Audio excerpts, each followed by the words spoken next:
All righty, welcome back. And let's see here if we can get Zoom and PowerPoint to behave. All righty, so everybody see that okay?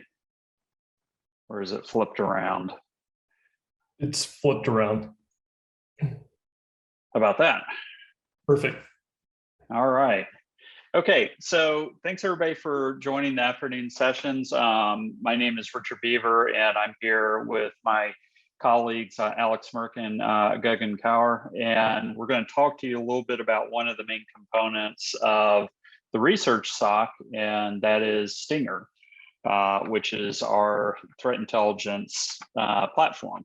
So for those who have those who have attended previous Trusted CI conferences, we've talked a little bit about STINGAR in the past. It is based off 2 NSF grants. And we've done quite a bit of work here in this space to try to both generate threat intelligence as far as what's coming in, as well as take action on it. And then of course, after that, share that information with other folks. So let's see here, just so that folks are aware of it, STINGAR is a tortured acronym that we developed called the Shared Threat Intelligence and Network Gatekeeping with Automated Response. The main things that it is designed to do is to collect information using Honeypot to take action upon that information that is, block it at a network device, and then share it with other partners in the environment. Okay. From a taking action perspective, we have 2 different types of honeypots, at kind of the higher level. The first is the low interaction honeypots are honeypots that are designed to simply be touched. Once we have a record of a machine touching it, then we're simply turning around and blocking that IP address or taking action on that IP address. High interaction honeypots are those in which we allow an attacker or threat actor to access the honeypot, spend a little bit of time on it, we're able to capture a deeper interaction there. Our blocking, based off of what we've been doing the last 5-6 years, it's near real time. If we're using something like a black hole router or another active edge network security device, very effective for like scanners. And then it's also been incredibly useful from our perspective for doing those look backs as far as, oh, gee, we see this weird thing happen. Let's go back and take a look, see what else it's talked to, see if we've seen it before. From a sharing perspective, the sharing mechanisms are based off the collective intelligence framework, CIFP3 backend. The feeds are designed to pull back project data on a schedule. And then of course, within that, we also have the capability to do raw sharing of the information with the honeypots, or from the honeypots. So our goal wasn't really to kind of go through and rehash or talk through everything. This is a little bit more of a refresher of what the environment looks like. I'd like to turn it over now to my colleague Alex, who's going to talk a bit about the architecture as well as our work in prototyping honeypots that tie into this. And then Gagan's going to talk a little bit about some of the data we've been seeing. Thanks, Richard. So yeah, kind of wanted to spend a little time talking about kind of the higher level architecture of STINGAR and how various partners use the platform and it integrates into that shared threat repository. So in this diagram, you can see, we have distinct CHN servers. So these are all run at the various participating partners. These are, the central servers that are collecting the threat intelligence for that particular environment. As soon as something's detected by one of the sensors, that alert is actually, kind of distilled and sent to that central threat repository where it can then be used for remediation or blocking real-time action. Along with that, between the partners, you can actually set up kind kind of raw honeypot data feeds. So if there are two participating partners, multiple participating partners that want to get some of that more detailed information from the honeypots, you can also set up those data streams to collect, if somebody logged into a honeypot, what were they doing? What files did they download? So, a little more metadata for those actual events. Next slide. So diving down into that CHN architecture bit that each partner is running. So these are all essentially Docker containers for each of the components of CHN. So you'll see there's in the kind of dotted line box, there's the key components of CHN server. And then outside of that are the sensors. So as Richard alluded to earlier, these are the high interaction and low interaction honeypots that we're actually using to generate that threat intelligence. So currently we're using a mixture of open source honeypots. So these are, Cowrie, Dionea, commonly used honeypots across the industry. But also we've spent some time identifying vulnerable services or systems of interest for honeypots and actually building out specific honeypots targeting those platforms. And we'll talk about that a little bit later. But currently we've developed an F5 big IP honeypot that's looking for a known vulnerability that was announced last year, as well as some low interaction RDP honeypots to kind of fill in gaps that we were seeing with those open source honeypots. And then we've also started exploring the space of medical devices. So what medical devices have interesting open ports? How do those communicate? And can we simulate that with one of these sensors that's feeding CHN and then the larger STINGAR project? Next slide. So, once we actually get events on the honeypot, it's all logged to that central repository, but we also, have to have a way to share that data in real time to that central threat repository. So for this, we're once again using a set of Docker containers, one that, reads those raw events as they're coming directly from the sensors, does some normalization on those, checks a Redis database to make sure we're not submitting the same indicators over and over, and then we ship those off to CIF for archival and retrieval purposes for any of the participating partners. And so generally what we're storing here, it's the IP address that's seen by a honeypot, the type of honeypot that was attacked. So whether it was a Cowrie on SSH or Dionea, the first time we saw that IP and the last time. And then we have some anonymized indicators as well of who actually submitted that event. So you can tell, this honeypot came from this partner ID, but no real detailed information about where that attack was seen is shared to that central repository. So one of the things that I touched on earlier, we've spent a lot of time looking at how to prototype our own honeypot. So as we identify known vulnerabilities, or we have a researcher that's running a device that there may not be an existing honeypot for, we need a way to build those pretty rapidly. So initially we were taking some of those open source honeypots, modifying them in a way that mimicked the behavior of those services, but we were kind of limited based on how they were written and just the functionality of the honeypot itself. So then we started moving into the space of, okay, we can build these one-off honeypots. We can make them incredibly realistic to the point that it's very difficult to differentiate the actual service running from one of these honeypots. But we found that that was extremely time consuming. So depending on the service, it could take anywhere from a few days to a few weeks to build out one of those honeypot prototypes. So, we needed a method for quickly prototyping those.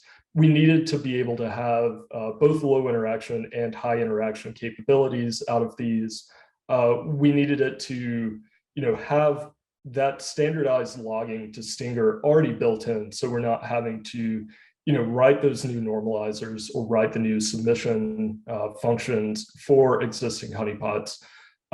We wanted it to be containerized to fit within that environment, and we needed this to be virtually indistinguishable from the legitimate services that we were trying to mimic. And that's quite a lot that we were wanting to accomplish with this. But next slide. We found a method to automate these types of honeypots by using HAR files. So one of the things that we found when building these honeypots is a lot of the systems were web-based or had web-based front ends. So building those out, mimicking those was really time consuming, required a lot of manual scraping of the sites, picking through the code and figuring out, okay, what do we want to display? How do we want this to interact when a user connects to this honeypot? And also, we found that there was a lot of code reuse and boilerplate that we were writing for these. So a lot of the time spent was just rewriting a lot of the code that we had already written for previous honeypots. So we came up with a way to basically rapidly prototype these honeypots using these HAR files. So we would go to a system that we wanted to build a honeypot for, navigate, interact with the site, how a normal user would, how an attacker would. And then we get this dump back from the web browser in a nice JSON format. So we can then take that HAR file, analyze it, and pick out what do we want to serve based on certain requests to that honeypot. So we actually found that doing this, we took that time to prototype these honeypots down from several days to, a couple of hours between trying to, figure out what the honeypot or what the system does, and then poking around at the web interface, and then, putting all of that data into this framework that generates a honeypot prototype.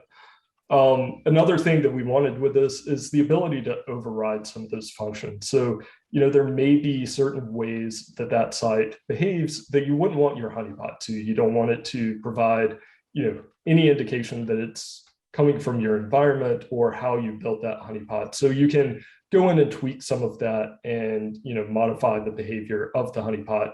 And then, it's fully integrated with that Stinger environment. So we're able to fully tune what we're actually getting out of the honeypot. So let's say, you have a web-based honeypot, you may not want to get every request. You may only want to see requests to certain paths or say post data to that honeypot. So the ability to kind of fine tune what you're actually alerting and what you're notifying on from these sensors is extremely valuable as well.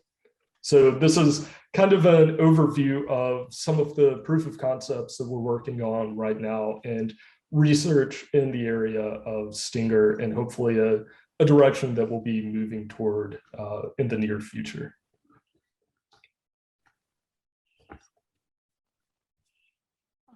All right, this is Gagan, and let's go over some of the insights from analyzing this threat intelligence data from Stinger. So we'll be looking at how and why Stinger feeds are highly relevant. What does the data tell us about this higher education threat landscape? And how can we quantify this benefit of sharing, and what is the network effect? And then we'll take a look at some sample data that can be used for threat hunting and advanced cybersecurity research. Next slide.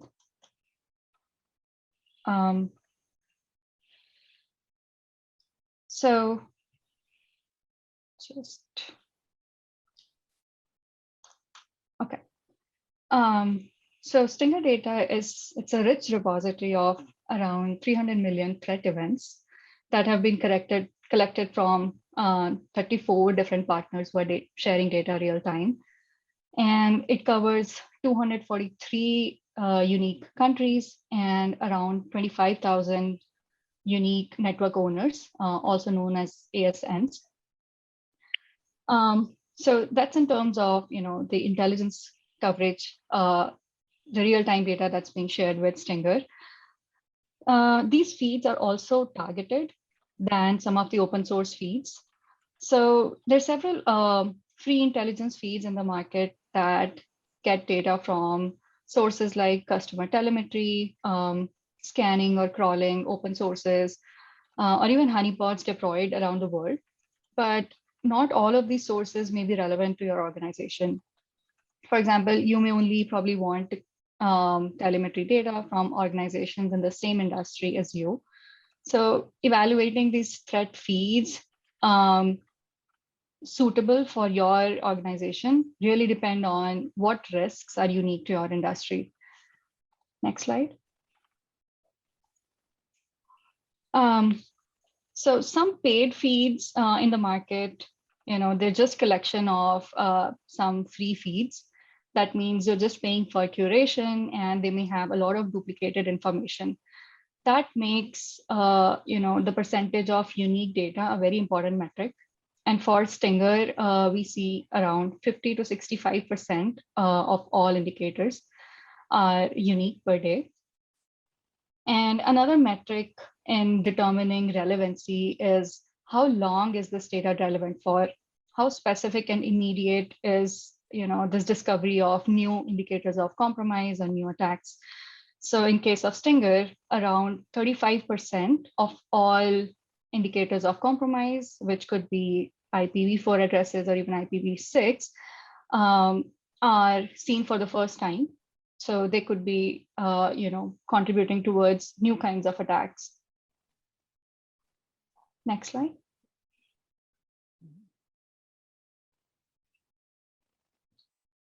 All right, so the data also helps us in building an understanding of the threat landscape, where the attacks are coming from, what are the top countries and ASNs that are targeting your network.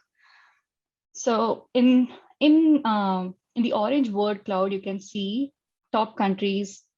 You can quickly see it's Vietnam and China and Indonesia. This is top countries by the number of malicious IP addresses that are coming from that location. And in the blue, you can see what are the top countries by the number of risky network owners that are contributing to this potentially malicious traffic. And you can see that Brazil is a top country, followed by United States and India. And the data shows that Brazil has almost 2 times more malicious network owners than US and Russia combined. And it's also interesting to note the number of network owners in China. And it's a really small number, which is due to the fact that internet in China is very controlled. So even though there's a lot of malicious activity coming out of China, but it's concentrated in a very few network owners. Next slide.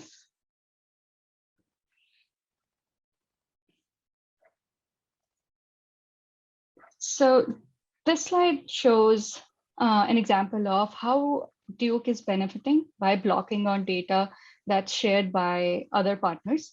So when we analyzed our IPS block data, we saw that 75% of all the blocks based on Stinger threat feeds were coming by attacks that were seen first by other partners. Now that really highlights the local applicability of threat feeds among higher education institutions, again, highlighting the fact that the threat feeds are relevant when they belong to the same industry. Next slide. This visualization is showing how we quantify attacks that are shared between multiple partners. Overall, around 20% of all the attacks that are seen by Stinger have been seen by at least 2 or more partners.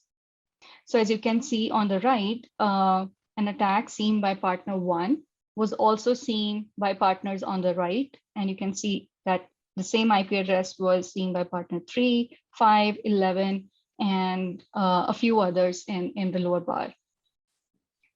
So this is an interactive visualization actually that helps us analyze the contribution made by each partner and how we are benefiting from each other by sharing threat intelligence. Next slide. And the average time between which an attack seen by partner 1 is also seen by partner B is around 5 hours. And the range is between 2 to 24 hours. That means an attack observed by multiple partners is typically seen within a single day.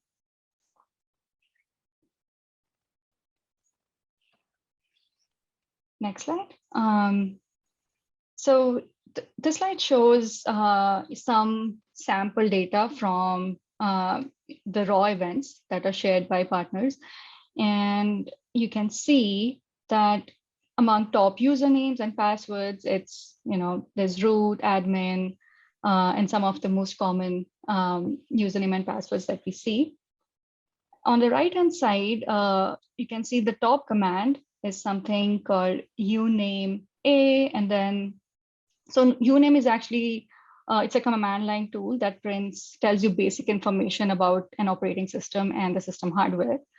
The second command, proc CPU info, it tells you what type of processor your system is running, including the number of CPUs present. And these, you can see, some of these commands really highlight an activity that would suggest a human, who's trying to list all the files, trying to hack into your kernel, and trying to know more about the system. So this data can be used to enrich some of your security incidents with threat intelligence that can help you better respond to security incidents. And it can also be used to identify new patterns, characterize the type of attacks into, whether it's a botnet or a part of a coordinated attack. We can leverage machine learning techniques to characterize group of attacks, and try to classify attackers based on similarities. We can also use this to classify our data into normal versus anomalous traffic using various anomaly detection techniques. There's even more, there's more metadata in terms of file names and URLs that can be used for, supporting some of the advanced cybersecurity use cases. And I think that's all. Oops. And that is all we have there. So we had a couple of questions here in the chat that we wanted to address. So I think Michael had asked about the hardware requirements. And I think Alex provided some information there. Also, if you're interested, STINGAR, STINGAR, security.duke.edu has got information on the site about how to get started and try things out. Craig asks about, we know that things like vulnerability management and MFA are absolutely fundamental security controls. Absolutely. At least traditionally, the community has seen honeypots as advanced or additional control. Can you talk a little bit more about the value proposition? Yeah, I mean, I think this is a great question. From our standpoint, honeypots are not the end point. They are a means to an end. We got started on this a few years back because we wanted to have better data or better threat intelligence about what was targeting our network. And when we started looking at what was out there in the commercial space, we found it was too expensive, it was too slow, and it wasn't really dynamic or highly associated with what we were doing on the network. So one of the things we tried out was this idea of pots. Alex made this point earlier. They are very, very good at kind of the mass scanning attacks. When we put these things out here, we saw a dip from, kind of a 10-time dip in terms of the amount of traffic the IPS was seeing, our border IPS was seeing. So that was hugely helpful. The other pieces from a value prop perspective, quite frankly, is even though we should be focused on, kind of the core cyber hygiene principles, the things that are table stakes, right? MFA, vulnerability scanning, patch management, network segmentation, things like that. We also know those controls fail. And so having honeypots either on your network border so you can see what's hammering you on the border, or inside of your network so you can see what traffic is trying to scan and move across your network segments, that becomes very powerful. Last year when Jira had the vulnerability to the wiki product, actually, and I think the exploit hit about 2 weeks after the patch was announced, which was still, just within our patch window. Our honeypots were able to pick up the scanning after one of the wiki sites was compromised because the patch hadn't been deployed in time, right? So we saw that worked out really well. So for us, we see it as a key extension of what we're trying to do from a defense in depth and a detection perspective. So go ahead, Alex. Yeah, Emily asked, if you have some time, will you discuss considerations for leveraging Stinger in OT ICS environments? Is the model you're using in the medical device environment extensible to other environments with non-standard technology assets?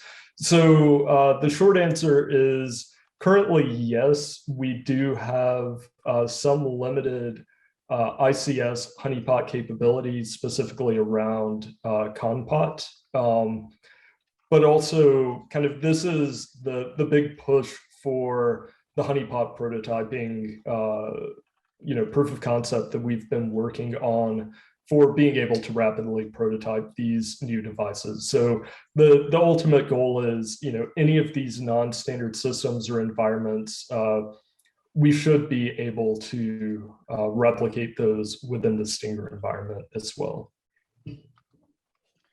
Yeah, and then one last question we had around violating the AWS terms of service. I will note, I don't believe they are. We have been running these in multiple cloud environments. One cloud provider invited us to run them in the environment because they were interested in what we were seeing. And it's not scanning the environment, it's simply existing there as a virtual system. So if you went in and stood up a Linux system and said, hey, come at me, it is what it is. Go ahead, Alex. And last time I checked, I believe AWS actually has some open source honeypots in their marketplace as well that you can go in and spin up. So I've seen no indication that it would be in violation. That being said, I'm not a lawyer, so. Right. Excellent. Okay, well, I think we were right at time. So happy to, our contact information is up on the site. We'll be sharing the slides, which will also have our contact information. Please visit our website, and happy to talk to anybody that has other questions. Take care.